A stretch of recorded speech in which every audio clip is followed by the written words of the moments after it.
पहले मैं बोलूंगा फिर आपको दोहराना है, जैसा कि वो वंदना कर रही थी ना गुड़िया बहन, ऐसे, ठीक है? पहले मैं, उसके बाद आप, है ना? श्री राम जय राम जय जय राम,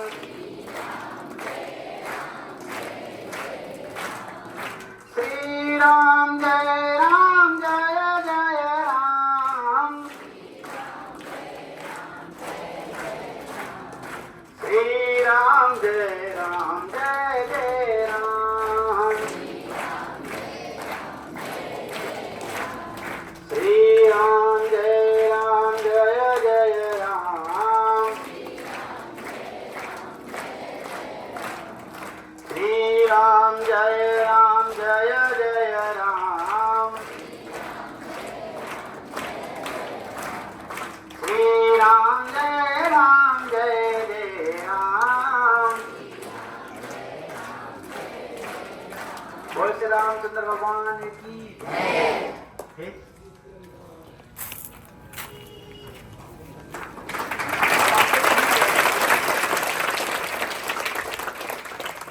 कहानी है विद्यार्थी की, ठीक है?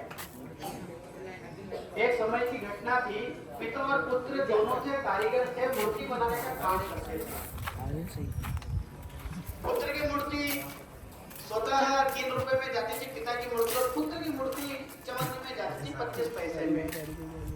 पुत्र निराश था, उदास था, परेशान था, उसके मन में पीड़ा थी कि मेरी मूर्ति कम पैसे में, कम मूल्यों में क्यों जाती है, मेरे पिता की मूर्ति अधिक पैसे अधिक मूल्य में जाती है, क्या बात है, क्या कारण है, क्या त्रुटि है? उसके मन में एक बार भाव था। एक दिन उसके पिताजी के पास गया, पिताजी मतलब लेके अपने पापा, है ना? तो गए और कहा उन्हें, पिताजी बताइए कि आपकी मूर्ति हमेशा मतलब अधिक मूल्य में जाती है और मेरी मूर्ति बहुत कम मूल्य में जाती है। तो पिताजी ने एक बात कही कि तेरी कुछ गलती, कुछ त्रुटि है, वो दूर करना है। तो उनके ठीक है। तो जिस दिन बालक मूर्ति बनाने लगा प्रारंभ, उस समय उसके पिताजी आए और कहा कि बेटा ये कमी है, ये दूर करना है। उस मूर्ति का निर्माण करता है, उस कमी को दूर करता है। निर्माण करने के बाद वो मार्केट में ले जाता है, बाजार में ले जाता है, उस मूर्ति को वापस पुनः मार्केट में जाने के बेच देता है। बेचने के बाद उस मूर्ति का दाम बढ़ जाता है, 54 से 58 यानी कि 50 पैसे हो जाते हैं। बड़ा खुश हुआ कि आज मेरी मूर्ति का दाम बढ़ गया है। पिता के पास आता है और कहता है पिताजी मेरी मूर्ति के दाम बढ़ गए हैं। दूसरे दिन फिर मूर्ति बनाना प्रारंभ करता है, फिर उसके पिताजी उसकी कमी को दूर करते हैं, फिर मूल्य बढ़ता है, 50 से 1 रुपए हो जाता है। ऐसे प्रतिदिन उसके पिताजी उसको छोटी छोटी गलती बताना प्रारंभ करते, उस गलती को वो दूर कर, पुत्र की मूर्ति के दाम बढ़ रहे थे। एक दिन ऐसा आया कि मूर्ति बेचते बेचते एक दिन उसकी मूर्ति का मूल्य 4 रुपए हो गए। घर पे आया दौड़ के, पिताजी के साथ गले लग गया और कहा पिताजी आज तो मेरी मूर्ति 4 रुपए में बिकी है, अधिक मूल्य आए, आपसे भी 1 रुपए अधिक कमाया। हर पिता चाहता है कि मेरा पुत्र भी मुझसे भी आगे बढ़े, मेरा पुत्र भी मेरे से भी श्रेष्ठ निर्माण हो और समाज का सही नेतृत्व करे। ऐसा हर पिता का इच्छा होती थी कि अपना मेरा पुत्र भी मुझसे आगे बढ़े, ऐसा सब भाव रहता है। बड़ी खुशी उस पिता को कि मेरा पुत्र मुझसे भी 1 रुपए अधिक कमाने लग गया, मुझसे आगे बढ़ गया। स्वाभाविक ही है। पर तो जब वो आता है, उसकी गलती स्वीकार कर लेता, मन में पीड़ा लेके आता है और पिताजी से माफी मांगता, तो पिता होते हैं, हम कितनी ही गलती कर ले पर पिता के सामने सम्मुख जाके और माता पिता के सम्मुख रोने लग जाए और यदि माफी मांग लेता तुरंत तो पिता माफ कर देता। हम पड़ोस के परिवार में भोजन नहीं कर सकते, तो अपने माता पिता के साथ ही करना पड़ता है ना, घर पे रहना पड़ता है। तो पिताजी ने उससे स्वीकार करा, बेटा बैठ। उन्होंने एक बात कही, बहुत अच्छी कही, वो आपके लिए ही है वो बात। उस पिता ने कहा कि जिस समय ये गलती तूने करी, यही गलती एक समय मैंने भी मेरे पिता से करी थी, जो आज तक वो त्रुटि दूर ना हो पाई और मेरा मूल्य नहीं बढ़ पाया। मैं ये चाहता था कि मेरा पुत्र भी ये गलती दोबारा मैंने करी वो गलती मेरा पुत्र ना करे, यही मेरे में वो दुख था और वो भी तू गलती कर बैठा। क्योंकि मेरे पिता से मैं जिस दिन 1 रुपया अधिक कमा लेगा उस दिन मेरे पिता से मैंने जवाब कह दिया था, कहा था कि मैं आपका बात और कहना नहीं सुनूंगा क्योंकि आप मुझसे कमजोर हो। ये ऐसा कह के मैंने रुके, उस दिन से मेरे पिता का मेरा निर्माण, मेरी गलती बताना बंद कर दिया। उस दिन से आज तक मेरी मूर्ति का दाम नहीं बढ़ा। कहने का तात्पर्य ये है, हमारा निर्माण करने वाला, हमारा मार्गदर्शन करने वाला, हमें शिक्षा देने वाला, हमारा सही रास्ता दिखाने वाला शिक्षक क्या है, ये मायने नहीं रखता है कि वो उसका नेतृत्व कितना अच्छा है, वो कितने पढ़े लिखे हैं, उनकी बुद्धि कितनी है, मार्गदर्शन ठीक करे, मेरा निर्माण ठीक करे, मेरी दिशा ठीक करे, मुझे प्रगति पे आगे ले जाने वाले हैं और मुझे इस समाज और राष्ट्र के लिए एक अच्छा श्रेष्ठ विद्यार्थी, एक अच्छा युवा जो कह सकते हैं इस देश के प्रति, राष्ट्र के प्रति भावना बने, उस निर्मित हमारा निर्माण करने वाले गुरु है। यदि उनकी तुलना नहीं की जाती, ठीक उसी प्रकार जिस उस बालक ने करा, ऐसे ही हमें भी सोचना पड़ता है कौन क्या पढ़ रहा है। जो गुरु तो वो होता है, शिक्षक वही रहते हैं, गुरु भी वही रहते हैं, पर कोई ना कोई ऐसा विद्यार्थी होता है कि जिसने पढ़ाया, हो सकता है कोई प्रधानमंत्री बन जाता। इसलिए मैं हर विद्यालय में कहता हूँ कि आज का वर्तमान का इतिहास बनाने वाले ऐसे मेरे विद्यार्थी साथी हो। और शिक्षक को भी मैं चंद्रगुप्त का निर्माण करना चाहना, जैसे शिक्षक है, मैं हर वक्त हर शिक्षक को कहता हूँ, क्योंकि शिक्षक साधारण और प्रलय उसके निर्माण उसकी गोद में चलते हैं। शिक्षक साधारण नहीं होता, प्रलय और निर्माण उसकी गोद में चलता, तो शिक्षक वाकई में श्रेष्ठ होता है। तो ये आप में से कोई प्रधानमंत्री बनता, कोई कलेक्टर बनता, शिक्षक तो वही है, वही पढ़ा रहा है। तो कहने का तात्पर्य जो पढ़ाने वाला होता है उसकी तुलना नहीं की जाए, और बस उससे कितना ले सकते हैं हम, उससे हम गुण कितने ले सकते हैं, हमारा निर्माण कितने श्रेष्ठ हो जाए, ये अवल करना पड़ेगा, ये श्रेष्ठतम करना पड़ेगा। एक विद्यार्थी था, प्रतिदिन वो स्कूल जाता था, परंतु उसको चिढ़ाते थे। जैसे आप लोगों को भी कोई उपनाम होगा, जैसे हमारा भी नाम था, हमारे जब हम विद्यार्थी थे हमें चिढ़ाते थे, तो कल्लू आ गया, ये आ गया, हमें बहुत चिढ़ाते थे। ऐसे आप लोगों को भी चिढ़ाते होंगे, स्वाभाविक है। परंतु मेरे जाने के बाद लेना नाम कोई दिक्कत नहीं, हंसना अच्छा है। मैं हंसाता भी बहुत, हंसने वाली कहानी भी बहुत कहता हूँ, बहुत कहानी आती है विद्यार्थियों की, 250-300 कहानी आती है। परंतु क्या है, समय अभाव और यह ऐसी स्थिति नहीं है, पर कभी फिर आएंगे तो फिर कहानी कहेंगे। एक विद्यार्थी था, वो स्कूल जाता था। एक दिन क्या हुआ कि उसके मित्र चिढ़ाते थे, तो इतने देना बंद कर दिया। मेरी बात समझ में आ रही है आप लोगों को? क्लियर, ठीक है ना? क्योंकि हम यूपी में रहते हैं, वहां पे उस क्षेत्र में, तो स्वाभाविक हो सकता है मैं हिंदी मेरी से इतनी अच्छी नहीं होगी, तुम्हारे लोगों की अच्छी होगी हिंदी, फिर भी मैं प्रयास कर रहा हूँ, तो समझ तो रहे होंगे ना। थोड़ी स्पीड है बोलने की, बस कारण ये मैं प्रयास फिर भी स्लो में बोल रहा हूँ, फिर भी हो सकता है। तो वो विद्यार्थी विद्यालय नहीं जाता था, तो उससे पूछा उसके पिता ने, क्यों बेटा विद्यालय क्यों नहीं जा रहा? कि मेरे मित्र मुझे चिढ़ाते हैं, गलत कहते हैं कि तू ऐसा है, चिढ़ाते, तो मैं नहीं जाऊंगा, मुझे विद्यार्थी चिढ़ाते, मेरे मित्र लोग चिढ़ाते हैं। फिर उसके मित्रों ने कहा आचार्य से क्यों कहा? तो आचार्य भी चिढ़ाते हैं मुझे। बड़ा उदास हो गया। उसके पिता ने ठीक है, बैठ गया। एक दिन उसके पिता के मित्र आए, उसने कहा क्या बात है, कि मेरा पुत्र विद्यालय नहीं जा रहा है। कि क्यों नहीं जा रहा है? कि उसके सारे मित्र चिढ़ाते हैं, और आचार्य भी ऐसे ही कुछ कहते हैं। उसके पिता के जो मित्र थे उन्होंने कहा कि एक काम कर, तेरे पुत्र को मेरे साथ भेज दे, इसकी बात को समझना है आप लोगों को, ठीक है ना? तो स्वाभाविक है, उस पिता जो मित्र थे, उसके पिता के मित्र थे, उस बालक को ले जाते, जहाँ झरना था पानी का, वहां ले जाते और उस बालक से कहते हैं काम कर बेटा, इस बहते हुए पानी में एक पत्थर ले और इस झरने में डाल दे। बड़ा अजीब सा हो गया, कैसे अंकल है ये, बड़े पत्थर उठवा रहे हैं और झरने पानी में डलवा रहे हैं। तो फिर भी उसने, स्वाभाविक है बड़े थे तो उसका सम्मान किया, उसने स्वीकार किया बात को। उसने तुरंत एक पत्थर उठाया और बहते पानी में डाल दिया, और उससे पूछा कि क्या हुआ? कि कुछ नहीं हुआ, पानी बह रहा था, रुक गया। कि फिर क्या हुआ? कि ऊपर से फिर ऊपर से बह के निकल गया। स्वाभाविक है, हम किसी पानी को रोकेंगे तो थोड़ी देर तो रुकेगा, ऊपर से बह के फिर निकल जाएगा, कहीं ना कहीं निकासी तो बनाएगा वो निकलने का, स्वाभाविक ही है।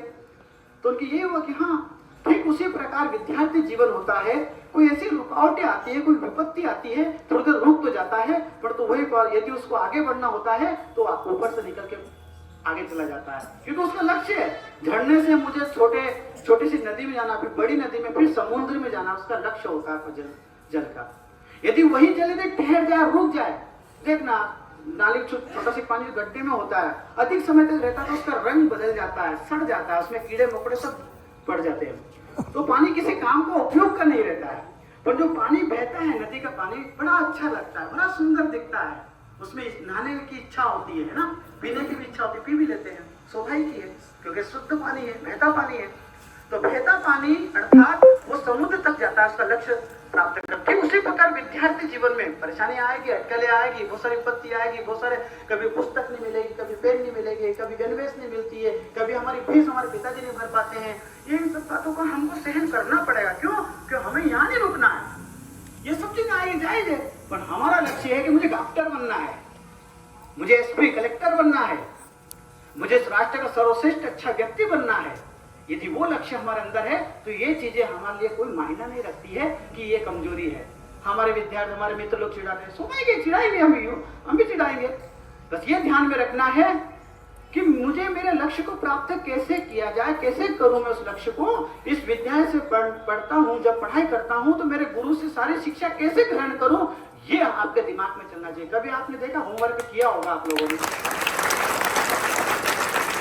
होमवर्क करते हो आप लोग, है ना? तो हम कभी भी जो देते वही करते, शायद वो जो देते वो भी नहीं कर पाते हैं, और फिर कहते हैं कि यार आज तो नहीं जाए, मैडम मारेगी हमें, पीटेगी, डांटेगी, आचार्य भी डांटेंगे, पीटेंगे, तो कोई बहाना करते, पेट दर्द चालू हो जाता है, सिर दर्द चालू हो जाता है। कोई विद्यार्थी कैसा भी है, हमने देखा है, धार जिले का एक कुक्षी गांव मतलब तहसील है, वहाँ के हिमांशु नाम का विद्यार्थी था, वो 12th में पढ़ता था। मैंने उसके पिताजी के पास सवेरे गया, मैंने कहा क्या हिमांशु कहाँ है वैसा? उस समय हम इस बेस में थे, उस समय थोड़े शायद समाज सेवा काम करते हैं, प्रचारक जैसा। तो उन्होंने घड़ी तरफ देखा और कहा कि वो मैथ्स पढ़ रहा होगा गुरुजी भाई साहब। मैं आश्चर्य कर गया, क्या आप वो घड़ी तरफ देख रहे हो और उसको बता दिए मैथ्स पढ़ रहा है? मैंने उनसे कुछ नहीं पूछा, बस मन में रखा और तुरंत उसके कक्ष में गया और मैंने देखा तो ठीक वाकई मैथ्स का सवाल कर रहा था, गणित का सवाल कर रहा था वो। मैंने कुछ भी नहीं कहा उससे, मैं ठीक है बेटा कर, हिमांशु में कर। मैं गया, मैंने कहा क्यों, आपने कैसे कह दिया? कि मुझे मेरे बेटे का पूर्ण भरोसा है, उसने ऐसी दिनचर्या बनाई, हमें पता है कि कौन से समय क्या करता है, वो ठीक उसने समय विभाजन कर रखा है कि उस विषय को कौन से समय पे क्या पढ़ना है, कौन से समय कौन सी व्यक्ति से मिलना है, वो ठीक खेलने का, कूदने का सबका।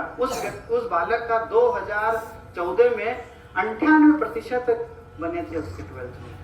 मतलब उस बालक की दिनचर्या इतनी श्रेष्ठ है कि पिता तक बता देते थे कि मेरा पुत्र क्या कर रहा है।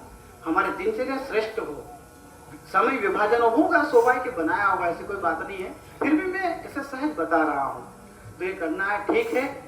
और मेरे साथ एक बार नारा लगाना, उद्घोष लगाना लगे कि राष्ट्रभक्त, देशभक्त और वसुंधरा पुत्र बेटे हो, कोई ना कोई इस भीड़ में भी कोई ना कोई शिवाजी महाराज, तुलसी का राजगुरु भगत सिंह जैसे मेरे युवा साथी कोई खड़ा हो सकता हो, है ना? दुर्गावती, पद्मावती, झांसी जैसी मेरी बहनें कहने के ऐसी विचारधारा रखते हो, एक बार मेरे साथ बोलोगे? बुला सकते हैं जिस तरह, है ना? भारत माता की, भारत माता की, वंदे वंदे, जय सिया राम, जय सिया राम, हर हर महादेव।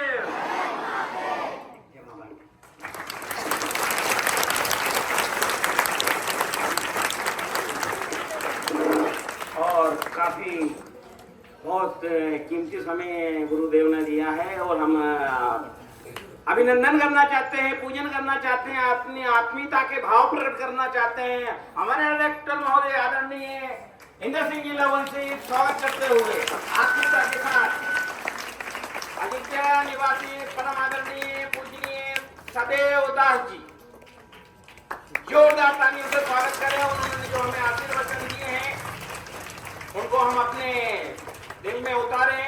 और यहाँ जैसा कि मैंने पूर्व में कहा, संत संगम समागम हरि भजन तुलसी दुर्लभ दोए सुधारारु लक्ष्य। भाई साहब ये इंदर लोवन सिंह जिला में और ये अपना कारवार प्रदेश अध्यक्ष, समाज कारवार प्रदेश अध्यक्ष। एमएल लोवन, ये राम जी मेरे एसपी मोर्चा है। धन्यवाद धन्यवाद धन्यवाद। जल्दी तो वो कर दो यार, जी भाई हमें जल्दी रवाना। जी भाई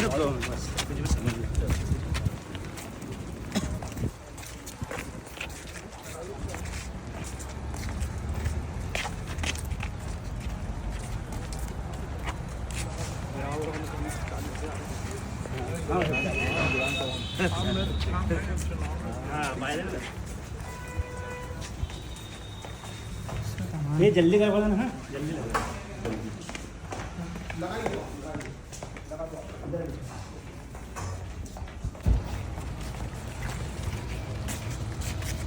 अच्छा अच्छा ठीक है तो मैं आऊँगा, है ना? हेलो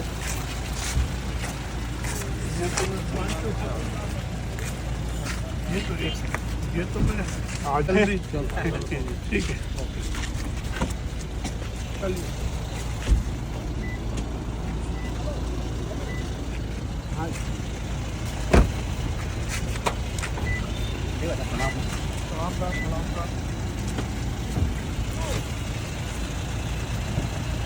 थैंक यू, बहुत धन्यवाद।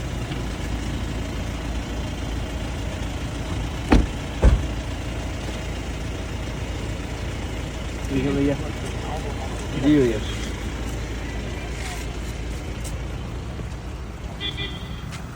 थैंक यू, धन्यवाद। जय सिया राम भाई साहब। मिलते हैं फिर जल्दी। बिल्कुल बिल्कुल।